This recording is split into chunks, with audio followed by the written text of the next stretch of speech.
ਅਲਫ ਅੱਗ ਲੱਗੀ ਵਿੱਚ ਸੀਨੇ ਦੇ, ਸੀਨਾ ਤਪ ਕੇ ਵਾਂਗ ਤੰਦੂਰ ਹੋਇਆ।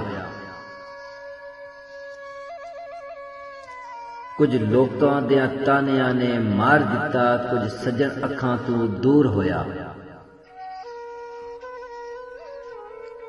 ਇੱਕ ਸ਼ੀਸ਼ਾ ਲਿਆ ਸੀ ਯਾਰ ਵੇਖਣ ਲਈ, ਉਹ ਵੀ ਜ਼ਮੀਨ ਤੇ ਡਿੱਗ ਕੇ ਚੂਰ ਹੋਇਆ। ਬੁੱਲੇ ਸ਼ਾਹ ਲੋਕੀ ਹੱਸ ਕੇ ਯਾਰ ਮਨਾ ਲੈਂਦੇ, ਸਾਡਾ ਰੋਣਾ ਵੀ ਨਾ ਮਨਜ਼ੂਰ ਹੋਇਆ, ਸਾਡਾ ਰੋਣਾ ਵੀ ਨਾ ਮਨਜ਼ੂਰ ਹੋਇਆ।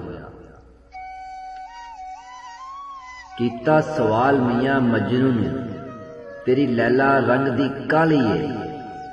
ਦਿੱਤਾ ਜਵਾਬ ਮੀਆਂ ਮਜਨੂ ਨੇ, ਤੇਰੀ ਅੱਖ ਨਾ ਵੇਖਣ ਵਾਲੀ ਏ।